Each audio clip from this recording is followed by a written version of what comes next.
Au cours de notre dernier épisode, nous avons regardé ensemble les fondations de l'évangile de la prospérité. Aujourd'hui, nous allons un peu plus loin pour voir quels sont les impacts, quelles sont les conséquences de cet évangile sur les âmes, les esprits, les corps, également les portefeuilles de nos frères et sœurs haïtiens. Nous allons parler d'abus spirituels, de manipulation et d'exploitation organisée. Je vais commencer par une question. Comment un pasteur, un leader spirituel, peut-il devenir un prédateur? La question n'est pas aussi mystérieuse qu'elle n'en a l'air. Elle est profondément sociologique, théologique, elle est aussi profondément humaine. Elle commence par une fausse doctrine, ce que nous avons exploré dans l'épisode précédent, puis cela continue pour créer des vies brisées, des familles détruites, des morts inévitables et une église discréditée aux yeux du monde. Dans l'épisode d'aujourd'hui, nous allons regarder l'abus spirituel dans ce mouvement en prêtant attention aux faits, les documents. Nous allons mentionner certains noms, non pas dans le souci de blâmer ou encore de détruire la réputation de quiconque, mais simplement observer les faits parce que les informations, elles sont là, elles sont disponibles, mais je veux simplement les utiliser pour attirer votre attention sur ce qui se passe et à vous d'en juger à la fin quelles sont les mesures appropriées à prendre. D'abord, je dois dire que l'abus spirituel n'est pas un accident. C'est un système. C'est un système qui a même une certaine cohérence. C'est pervers, oui, mais il y a une cohérence dans le système. Les prédicateurs charismatiques haïtiens opèrent dans un marché où la chance, la protection, la santé, le succès sont des biens que les fidèles recherchent désespérément. Le pasteur qui prétend contrôler l'accès à ces biens devient instantanément indispensable. C'est ce qui permet de créer le premier composant dans cet abus spirituel qui est la dépendance. Le pasteur ou encore le leader charismatique, il cherche à créer une dépendance des croyants, des chrétiens par rapport à lui. Étant donné qu'il s'est fait indispensable, alors, pour être capable de communiquer, de communier avec Dieu, il est important de parler avec ce leader qui peut être à la fois un prophète ou encore un apôtre. Et très souvent, ces personnes offrent une possibilité de consultation prophétique. La consultation prophétique, c'est lorsque le fidèle il est en train de faire face à un problème, il ne sait où se tourner, ne croyant pas être capable d'aller consulter Dieu personnellement, alors il est allé voir l'homme de Dieu, le prophète, le leader spirituel qui prétend avoir un pouvoir particulier, une relation très spéciale avec Dieu, afin de trouver une réponse aux problèmes auxquels il fait face. Mais d'autres fois, on entend aussi parler de déclaration prophétique, en dehors de la consultation prophétique. La déclaration prophétique, c'est lorsque, lors de l'assemblée, celui qui est le leader, il prononce certaines paroles qu'il dise venant de la part de Dieu, et ces paroles ont la capacité de créer de la richesse, une transformation quelconque dans la vie de la personne qui l'a écoutée, pourvu que cette personne soit en mesure de recevoir par la foi la parole qui a été prononcée.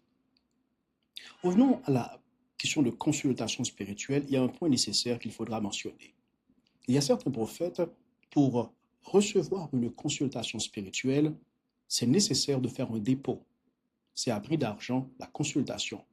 Et la consultation peut se faire face à face, mais également cela peut se faire par téléphone où le prophète, le prédicateur charismatique, il reçoit des paroles de la part de Dieu qu'il communique à ceux bien-aimés, à ceux fidèles.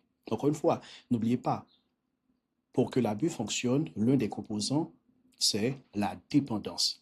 La création de cette dépendance Et cela place ce leader dans une position où il devient la bouche de Dieu dans la vie de cette personne, comme ce fut le cas avec les prophètes de l'Ancien Testament. Il est par là le médiateur. Que lisons-nous en 1 Timothée chapitre 2 verset 5? Il y a un seul Dieu, il y a un seul médiateur entre Dieu et les hommes, Jésus-Christ, homme. Il y a un deuxième composant dans ce jeu de manipulation qui conduit droit à l'abus spirituel. Et ce deuxième composant fonctionne avec le premier. Le premier, c'est la dépendance et le second, c'est la foi du croyant. La foi du croyant est utilisée comme une arme ou encore comme une sorte de bouclier pour que le leader spirituel puisse se protéger. Le leader vous promet, fait des déclarations sur votre vie comme des déclarations venant de la part de Dieu. Cependant, n'oubliez pas, il vous dit, pour que cette déclaration puisse se manifester dans votre vie, vous devez avoir la foi. Et maintenant, si ce qui a été formulé, ce qui a été déclaré ne se manifeste pas dans votre existence, alors ce n'est pas parce que le leader n'avait pas entendu Dieu, mais c'est parce que vous n'avez pas eu suffisamment la foi pour recevoir et réclamer cette bénédiction. Donc, à tous les coups, le leader, il sort toujours avec la tête haute, ce n'est jamais lui, mais c'est toujours vous. Et le troisième élément qui correspond avec les deux premiers, c'est l'immunité spirituelle ou l'immunité pastorale. Lorsque cet homme vous fait comprendre qu'il est quelqu'un qui a été oint par Dieu, et de ce fait, il faut faire très attention quant à la manière dont vous parlez concernant celui qui a été oint par Dieu. Alors, le texte favori, c'est le psaume 105, verset 15. « Ne touchez pas à mes oints », qui est une déclaration de l'Éternel concernant le peuple d'Israël pour demander aux autres nations de ne pas toucher à ses oints, c'est-à-dire à son peuple ou encore les membres de son peuple. Cependant, les leaders charismatiques, les prédicateurs charismatiques haïtiens, ils utilisent ce passage comme pour dire que eux, ils sont les oints de Dieu, donc c'est un passage qui s'applique dans le contexte de l'Église locale aujourd'hui. Ils sont les oints de Dieu, il ne faut pas toucher aux oints de Dieu, c'est-à-dire il ne faut jamais dire du mal concernant le leader, en sa présence ou derrière son dos. Jamais dire du mal. De ce fait, croyant que c'est ce que dit la parole de Dieu, ses bien-aimés, ses frères et sœurs, même quand ils voient certaines choses qui ne collent pas, qui ne semblent pas se cadrer avec ce que la Bible dit pour le peu de connaissances qu'ils ont de la parole de Dieu, mais par peur, ils font silence. Par peur, ils ne se prononcent pas. Par peur, ils ne dénoncent pas non plus, même lorsqu'ils voient certaines choses qui s'apparentent à de l'abus spirituel. Maintenant, je vais parler de certains cas qui ont été des cas documentés. Quand je parle de cas documentés, je veux parler des journalistes sérieux qui ont fait des investigations, qui ont mené des investigations, des documents en provenance de tribunaux et aussi des déclarations, des rapports qui ont été publiés par des organisations de défense des droits humains. Il y a plusieurs personnes dans la mouvance de l'évangile de la prospérité en Haïti qui ont une grande influence. Mais cependant, leur pratique relève de l'abus spirituel. Il y a un pasteur qui s'est fait appeler apôtre, dont l'assemblée se trouve à Delma 33. En 2006, une jeune fille lui a été confiée pour des séances de guérison spirituelle. Et il se trouve que ce pasteur avait violé cette jeune fille. Peu après, il a confié cette même jeune fille à un diacre de son église qui a agi exactement de la même manière, qui a violé cette jeune fille, qui la tabassait, la violentait. Et ensuite, elle était tombée enceinte et elle fut contrainte par le diacre de faire un avortement. En 2017, un juge réfère les deux hommes au tribunal criminel. Ils ne se sont jamais présentés, particulièrement l'apôtre, il ne s'était jamais présenté. En 2022, il y a une vidéo qui était devenue virale où l'apôtre, lors d'un séminaire sur la sexualité conjugale, qui simulait une relation sexuelle devant l'Église avec sa fille. Et également, un geste déplacé, il touchait les seins de sa fille, toujours à l'église. Et lorsque vous regardez la vidéo, vous avez l'impression que pour l'Église, les membres de l'Église, c'était un geste qui paraissait être normal, mais tandis que pour la société, et avec raison, c'était un scandale. Il y a eu plusieurs autres dérives qui ont été perpétrées par cet apôtre. Et le 5 janvier 2023, le ministère des Cultes a pris des mesures excluant cet apôtre du ministère pastoral pour 5 ans, qui était considéré comme une sanction administrative et non pas une sanction criminelle. Et en toute évidence, cet apôtre, il exerce toujours son ministère puisque nous le voyons toujours présent sur les réseaux sociaux comme avant, en train de prêcher, animer des séminaires ou encore faire de la formation, etc. La Fédération protestante avait condamné ces dérives. Il y a eu même une pétition qui a été signée pour demander la fermeture de cette église, près de 11 000 signatures. Il y a eu, certes, par la suite, une contre-pétition, et jusqu'à présent, cette église fonctionne et cet apôtre, malgré les différents scandales, malgré les différentes rumeurs, malgré les différentes preuves qui ont été apportées par les victimes, malgré tout, il exerce toujours son ministère, mais ce n'est pas simplement ça le problème. Il est toujours très écouté, il est toujours très respecté, il est toujours regardé comme un apôtre par la bouche duquel le Seigneur, il parle. Une autre figure qui est très connue dans le milieu charismatique, pentecôtiste, haïtien, c'est le prophète autoproclamé Mackenson Dorilas.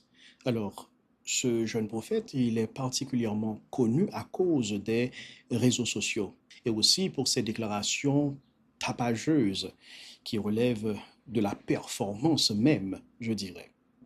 Il y a quelques années, ce prétendu prophète a dit qu'il pouvait guérir les gens du sida. Et la recette, c'était de l'eau bénite et des herbes. Et plus près de nous, on se souvient sans doute lorsqu'il disait pouvoir guérir les gens du coronavirus, et pour ça, il faudrait 2 dizaines de punaises et d'autres ingrédients encore, et il pourra guérir les gens du coronavirus. Dans un article qui a été publié par Juno 7, c'était en septembre 2018, Mackenson Dorilas a été appelé le prophète sans scrupules. Et d'autres l'appelaient, alors disons mieux, dans le même article, a été appelé le prophète punaise. Ce qui est très particulier dans tout cela, c'est que ce prophète, malgré ses tapages, malgré la déliquescence de son attitude, malgré son immoralité, parce que c'est disponible sur les réseaux sociaux pour qui veut regarder les vidéos, où clairement il incitait les femmes ou encore les jeunes filles de son église à l'immoralité. Mais ceci n'empêche guère que l'on continue, tout au moins si les gens de son église continuent à regarder ce Mackenson comme étant un prophète, comme étant celui à travers qui le Seigneur il opère des guérisons. Et tristement, il est celui, très souvent, qui est présent sur les plateaux de télé, que l'on invite à toutes les émissions sur les réseaux sociaux ou encore dans les stations de radio. Je me demande pourquoi on n'invite pas les personnes qui ont une crédibilité, qui ont un message, qui peuvent présenter la parole de Dieu dignement, qui peuvent également partager des mots de sagesse, vu les circonstances de notre pays. Mais non, parce que malheureusement, nos médias, particulièrement les médias en ligne, ce qui les intéresse, c'est surtout le clic, le like, c'est surtout le nombre de vues, ce qui peut attirer l'algorithme et augmenter leur chiffre d'affaires, augmenter leurs revenus. Ce n'est pas la qualité du message qui importe, mais plutôt qu'est-ce qui peut être vendu. Ensuite, nous avons un autre groupe qui est très présent dans le milieu haïtien, qui appartient au mouvement charismatique haïtien. Ce groupe est appelé l'Armée Céleste. En fait, je considère que l'Armée Céleste est un sous-produit du vaudou. L'Armée Céleste, en réalité, c'est un mélange du pentecôtisme et du vaudou haïtien. C'est tout ce qu'est l'Armée Céleste. L'Armée Céleste, très souvent, c'est un groupe qui promet de la guérison, de la bénédiction et beaucoup de choses, l'intervention divine, à partir d'un ensemble de pratiques, en fait, qui relèvent du vaudou parce que la structure même du temple de l'Armée Céleste ressemble à bien des égards au temple du vaudou. Souvent, ils convertissent leur lieu de culte en un centre hospitalier. Vous êtes malade, pas besoin d'aller voir un médecin, pas besoin d'aller dans une clinique, mais venez dans le temple et on va prier pour vous. Et beaucoup de personnes vont dans ces lieux de culte pour obtenir une guérison. Elles passent des jours, des semaines et même des mois espérant une guérison. Et pendant ces moments, il y a toutes sortes de pratiques bizarres qui se font. Le fait d'utiliser un récipient blanc avec une serviette blanche, avec un morceau de savon qui n'a jamais été encore utilisé. Et la personne, on va écraser ce savon dans l'eau et cette eau doit être de l'eau pure, de l'eau purifiée, et cette personne doit boire cette eau. Sans compter d'autres pratiques, encore une fois, qui relèvent clairement de l'occultisme. Et ces pauvres gens, n'ayant pas une compréhension de la parole de Dieu, sont tombés dans le panneau et, comme je le disais tantôt, sont tellement désespérés, sont prêts à faire n'importe quoi pour obtenir la faveur divine. Et en fait, je dois préciser que le traitement n'est pas gratuit. Vous pouvez payer selon le traitement, selon les recettes qui ont été utilisées, 1500 jusqu'à 25 000 gourdes. Je me souviens avoir vu cette vidéo qui concerne le prophète Mackinson que je vais le mentionner. Et en fait, je dois préciser que le prophète Mackinson, il appartient également à l'armée céleste. Ce prophète Mackinson Dorilas, lors d'une séance de guérison, il avait demandé aux gens de son église, pendant ce service de jeûne, d'apporter une bouteille de 7-Up et aussi des branches de basilic. Et puis, les gens doivent passer par devant avec d'une main la bouteille de 7-Up et de l'autre main les branches de basilic. Et lui, il va compléter la recette en aspergeant du parfum. Je ne sais pas comment le mélange va se faire, mais c'est ce que la personne doit consommer pour être bénie, pour être protégée pendant la semaine. L'autre personne qui est assez connue, c'est Jean González Jamison Théodore, que l'on appelle couramment le berger moderne.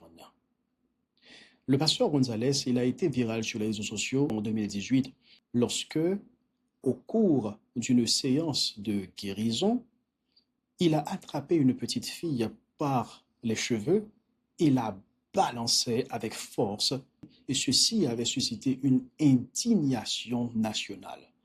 Et par la suite, ce prophète, ce berger moderne, il a été vu avec un chef de gang à Grand Ravine, arme en main, poursuivi par la justice et, comme d'habitude, rien ne s'est passé. Ce que je vais de mentionner concernant ces différentes personnes et le groupe Armée Céleste, ne pensez pas que c'est anecdotique. C'est le fonctionnement d'un système. Et des exemples comme ceci, il y en a des centaines et voire des milliers en Haïti et même à la diaspora. Parce que ce qui arrive très souvent, le fonctionnement de nos églises locales en Haïti, une fois traversés dans un autre pays, ces leaders fonctionnent exactement de la même manière. Donc, c'est un système qui se repose sur trois facteurs, trois piliers. Premièrement, l'absence de régulation pastorale, la vulnérabilité économique et psychologique des fidèles, et enfin, une doctrine qui place le pasteur, le prophète ou encore le leader au-dessus de tout questionnement. Nous avons là le parfait cocktail pour la manipulation et pour l'abus spirituel. Maintenant, une question qu'il convient de se poser. Que dit la Bible dans tout cela? Heureusement, la parole de Dieu n'est pas silencieuse. La parole de Dieu comporte pour ses bergers, pour ses leaders, des exhortations si sévères qu'ils devaient trembler et renoncer promptement à leurs pratiques. La parole de Dieu est claire, elle est sévère, et je pense que ces hommes et ces femmes, leaders autoproclamés, prophètes et apôtres autoproclamés, ils devaient prêter grandement attention. Je vais commencer par un texte que nous trouvons en Ézéchiel 34, versets 2 et 4. Écoutons ce que la Bible nous dit concernant de telles personnes. Malheur aux bergers d'Israël qui se paissent eux-mêmes. Les bergers ne doivent-ils pas paître le troupeau? vous vous nourrissez de lait, vous vous habillez de laine, vous égorgez les bêtes grasses, mais vous ne paissez pas le troupeau. Vous n'avez pas fortifié les brebis chétives, soigné celles qui étaient malades, pansé celles qui étaient blessées.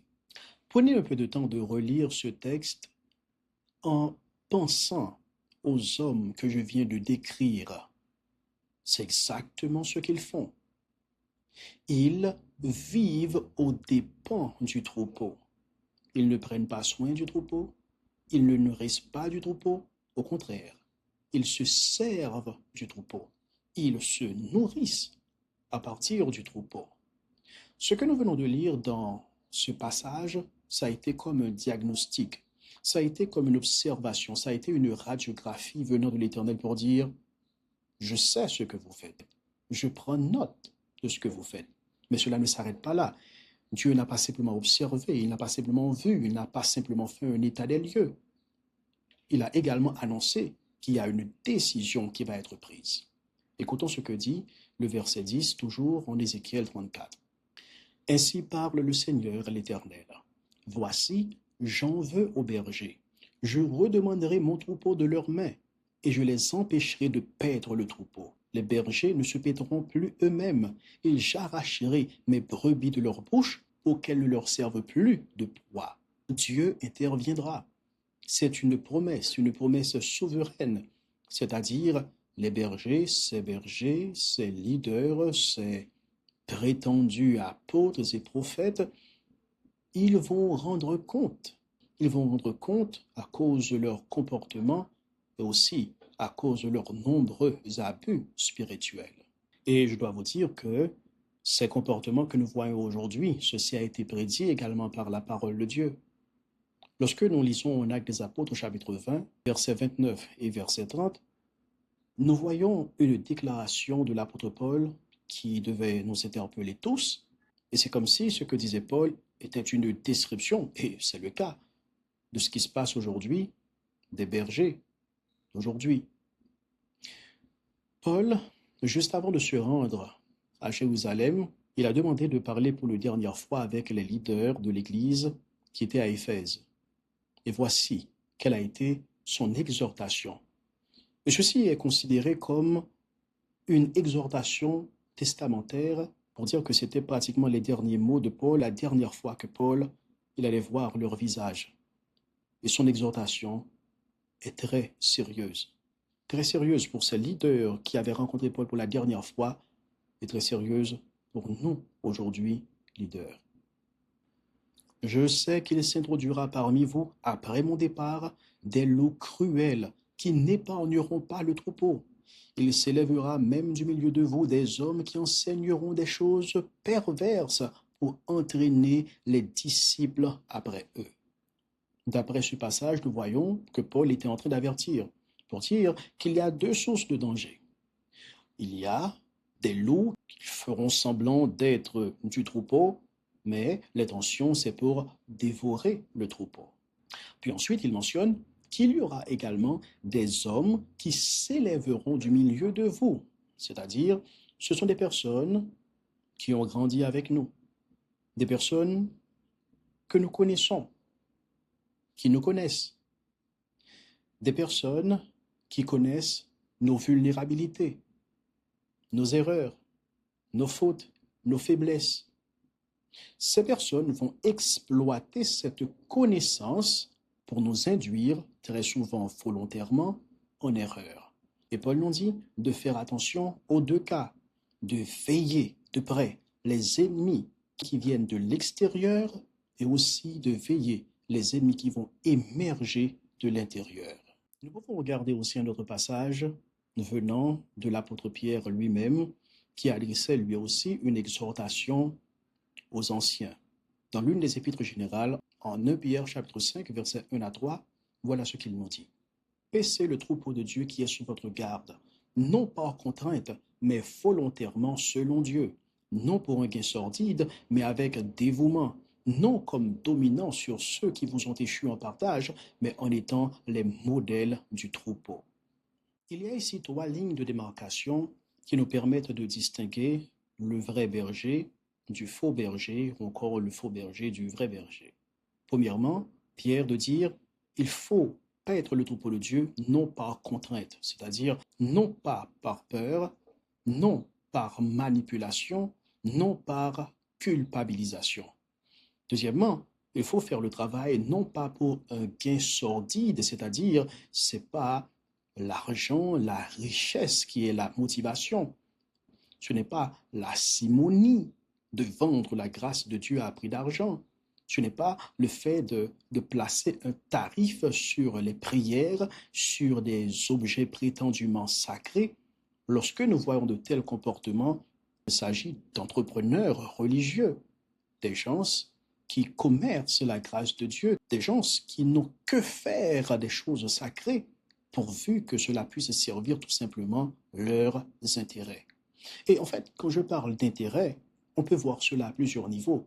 Il y a beaucoup de ces personnes, beaucoup, c'est de l'intérêt économique, mais pour d'autres, c'est le prestige, c'est le pouvoir, c'est le contrôle, c'est ce qui les intéresse.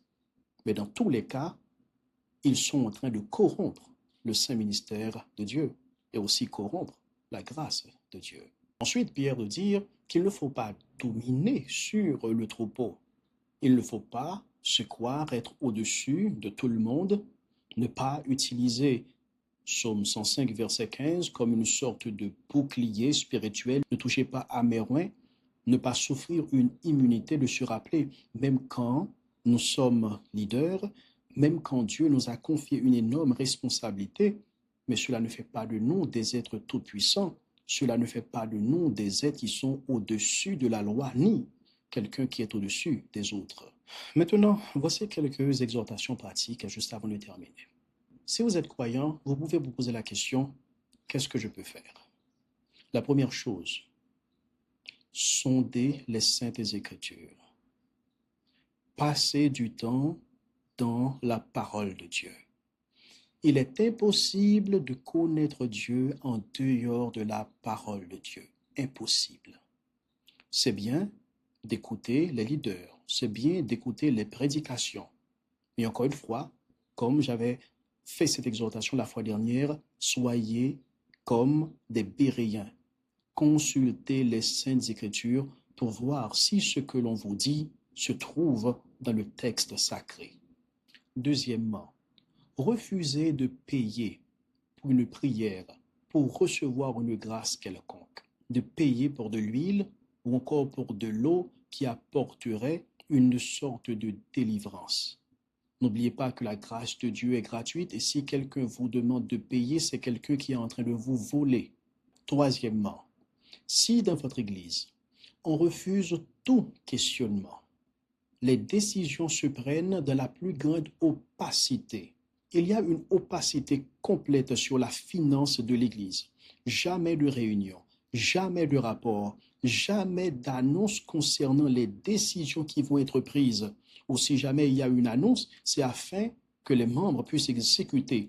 Mais il n'y a aucune possibilité de remise en question encore, de partage, d'échange avec les membres de l'Église. Et certaines fois, même ceux qui sont leaders, ils n'ont absolument aucune autorité. On voit clairement que ce sont des pantins, ce sont des marionnettes.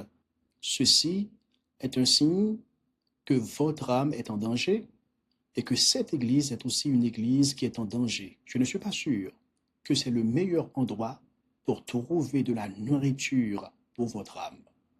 Et maintenant, si vous êtes leader, ma recommandation, c'est de faire partie d'une structure où il y a d'autres anciens, d'autres pasteurs qui vous accompagnent dans le travail, dans l'œuvre de Dieu, dans le ministère. Vous savez, nous sommes des êtres faillibles, nous avons nos faiblesses, nous avons nos difficultés comme tout le monde. Nous avons reçu la grâce de Dieu pour pouvoir diriger son peuple. Nous devons le faire avec fidélité et en harmonie avec la parole de Dieu. Et cette responsabilité, on doit la porter avec le plus grand honneur et la plus grande dignité. Et pour s'assurer, pour ne pas porter du discrédit au nom de notre Seigneur, il est bon de se faire entourer puisque la sagesse et la délivrance se trouvent dans le grand nombre de conseillers, comme nous le dit le livre des Proverbes. Il est bon d'être entouré, non pas comme je viens de le décrire, de pantins, mais des hommes qui peuvent vous poser des questions difficiles, des hommes qui peuvent vous aider, des hommes qui peuvent prier pour vous, qui connaissent vos difficultés, qui connaissent vos luttes, qui connaissent vos faiblesses. Et je ne pense pas que l'évangile de la prospérité, que la structure du mouvement charismatique permet cela, permet cette transparence, permet cette ouverture, parce que celui qui est le prophète, celui qui est l'apôtre, il est un homme fort, il est un homme puissant, il est un homme charismatique, il est un homme qui est au-dessus de la moyenne, il est un homme qui a été revêtu d'une puissance spéciale et de ce fait, il est pratiquement infaillible. Et c'est là d'où vient le danger. C'est là d'où vient le danger. Et c'est ce qui explique la chute de beaucoup de personnes qui ont bien commencé, mais cependant, par la suite, la chute a été si immense qu'on dirait un tremblement de terre. Entourez-vous d'autres personnes, d'autres hommes qui sont capables de vous aider à porter le poids, le fardeau du ministère, mais qui sont également capables de vous poser des questions difficiles, d'être pour vous un partenaire de redevabilité. Deuxièmement, refusez les titres pompeux parce que aujourd'hui, il y a une course pour les grands titres. Apôtre, prophète. Je ne sais pas pourquoi, mais je dois vous dire que aujourd'hui, les prophètes n'existent plus. Les apôtres n'existent plus. Les apôtres et les prophètes avaient une mission particulière. C'était rédiger les saintes écritures. Dieu les avait utilisés, les avait inspirés afin de nous donner sa parole. Aujourd'hui, la parole de Dieu, elle est complète. Elle ne manque de rien, absolument. Ceci a été la mission des apôtres et des prophètes. Et aujourd'hui, étant donné que nous avons la Bible, alors il n'y a plus de prophètes, il n'y a plus d'apôtres. Il y a tout un niveau de ministère dans l'église locale aujourd'hui. Nous avons les pasteurs, les diacres, et nous avons les évangélistes. On peut dire pasteur ou pasteur-docteur, car celui qui est pasteur, il doit aussi être un enseignant. Nous avons les évangélistes qui sont là pour mobiliser le peuple de Dieu pour l'évangélisation, qui a un fardeau pour les âmes, que l'évangéliste n'est pas quelqu'un qui balade partout dans toutes les églises, mais c'est quelqu'un qui est attaché à une église locale. C'est un don à l'église locale. Il est attaché à une église locale en particulier, et c'est là qu'il exerce le don que l'Esprit de Dieu l'a confié. Refusez les titres pompeux. Ce qu'il faut embrasser, ce n'est pas un titre, mais c'est une responsabilité. Là, je veux particulièrement m'adresser aux jeunes leaders, particulièrement à ceux-là qui ont un certain fardeau pour le ministère, mais qui sont un peu confus parce que aujourd'hui, la façon dont tout le monde le fait semble être la façon la plus normale de le faire. Je veux parler du ministère, de faire le ministère. Je demande à ces jeunes, lorsque vous sentez l'appel de Dieu, le poids de l'appel de Dieu, cela ne veut pas dire que vous devez immédiatement commencer un ministère. Cela veut dire que vous devez aller voir votre leader, lui en parler. Laissez le leader et l'église locale à laquelle vous appartenez confirmer cet appel.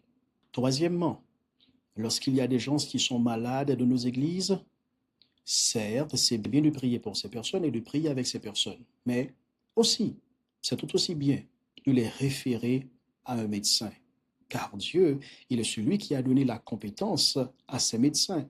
Dieu a fait à l'homme le don de la médecine. C'est une connaissance que Dieu a mise à notre disposition afin de nous aider. De ce fait, prier pour les gens, oui, mais aussi il faut les référer. Il faut les référer à une clinique, à un centre de santé. Mais demander à ce qu'ils restent dans l'église afin de prier jour et nuit, c'est irresponsable. C'est dangereux et c'est même criminel. Jacques nous dit en Jacques chapitre 5, verset 14, lorsque nous sommes malades, il faut appeler les anciens afin qu'ils prient pour nous. Mais il ne demande pas d'aller à l'église et de convertir l'église en centre hospitalier. Et enfin, pour terminer, je dirais que l'abus spirituel dans nos églises, ce n'est pas une fatalité. Ce n'est pas une malédiction et non plus, ce n'est pas la volonté de Dieu.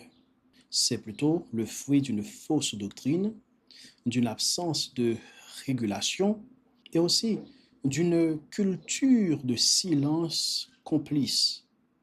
mêlé à des personnes qui n'ont pas la connaissance de la parole de Dieu pour être capables de discerner le danger ou encore le vrai du faux. Cet apôtre autoproclamé qui se trouve à Delma 33, il n'allait pas abuser tant de personnes, tant de jeunes filles pendant des décennies, si toutefois ces gens avaient compris qu'ils n'ont pas besoin de médiateur et qu'il n'y a pas de médiateur entre Dieu et les hommes. Si les gens savaient que la guérison, les dons de Dieu, c'était gratuit, ils n'allaient pas se faire manipuler, se faire jouer de cette manière par ce prophète autoproclamé, Mackinson Dorilas. Il y en a d'autres, que ce soit Marco ou encore celui qui s'était appelé le berger moderne, et tant d'autres encore qui sont tellement suivis sur les réseaux sociaux, suivis par des gens désespérés. Le don de Dieu est gratuit, et lorsque je crois en Dieu, j'ai son esprit, et lorsque je prie, et lorsque je crois, lorsque je demande, je peux recevoir si telle est la volonté de Dieu. Et aussi, si les gens savaient la connaissance de la parole de Dieu, et que Dieu nous a fait le don de son esprit, mais aussi le don de la science médicale, alors ces gens n'allaient pas se rendre dans un temple armé céleste pour le convertir en centre hospitalier et rester là jusqu'à ce que la situation de leur santé ne s'empire sans qu'il n'y ait d'autres solutions possibles. Ils comprendraient que croire en Dieu et aller voir un médecin, ces deux éléments ne sont pas contradictoires, mais au contraire se complètent. Donc, voyez, la connaissance de la parole de Dieu protège. L'ignorance, elle nous expose et aussi elle nous met en danger. C'est pour cela que nous avons cette série, pour vous aider à identifier ces dangers. Que nous avons écrit cet ouvrage pour vous aider à reconnaître les loups, non pas dans le souci de condamner, mais afin d'équiper, afin de vous équiper. Restez dans la parole de Dieu, restez vigilants et surtout, ne laissez personne voler votre foi. À la semaine prochaine.